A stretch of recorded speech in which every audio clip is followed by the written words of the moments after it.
this facade I couldn't do anymore. I couldn't pretend I was someone I wasn't.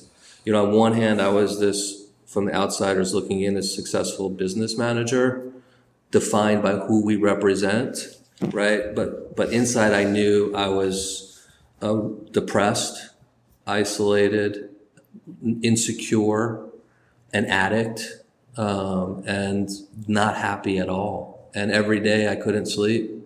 I couldn't look myself in the mirror and be proud of it. We should just be speaking the truth. And if the truth is you don't like someone, that's okay.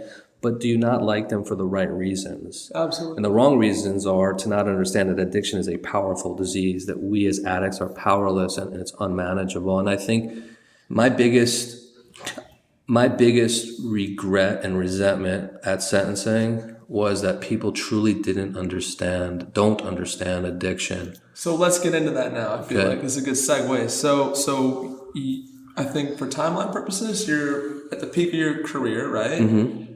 And, you know, you're obviously dabbling in your addictions, right? More so than dabbling. More so than it was a daily dabble. A daily dabble. We can laugh about it now. You know, what was that point of, like, you know, no return, where it went from managing, let's call you a functioning addict, if you will. Yes. Where it went from a functioning addict to, okay, I've just hit a turning point. I'm no longer a functioning addict. Can we walk through that one? I mean, please. Yeah, I mean, you know, stop me if I'm speaking too much, but clearly, it was a real heavy active addiction for a period of 6 years, called 2010 to 16, 2009 to 16. 2010, every day in 2010 through 16, I can honestly say I was scared. I was scared for my life. Not necessarily did I want to commit suicide, but I've thought about it.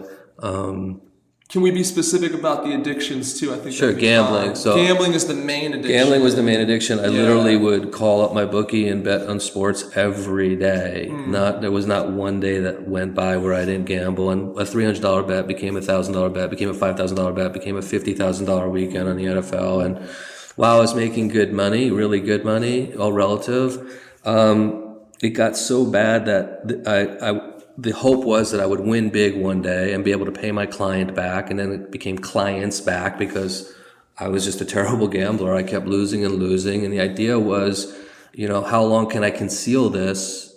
The hope was until the clients got paid back, right?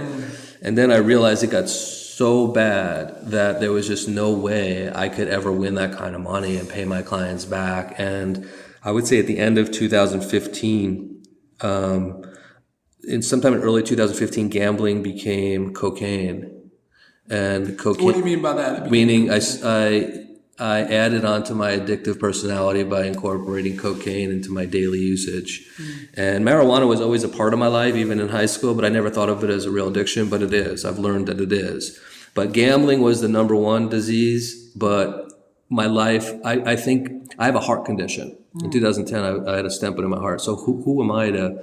That's literally risking your life. And subconsciously, I've learned that I was really trying to kill myself, because there were nights where I'd sweat all night and wake up in sheets that are soaked.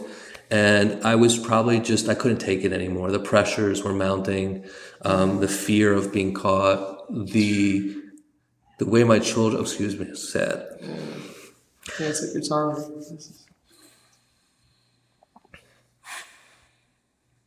You know, the way my children would see me, those clients, and how they would, you know, view me.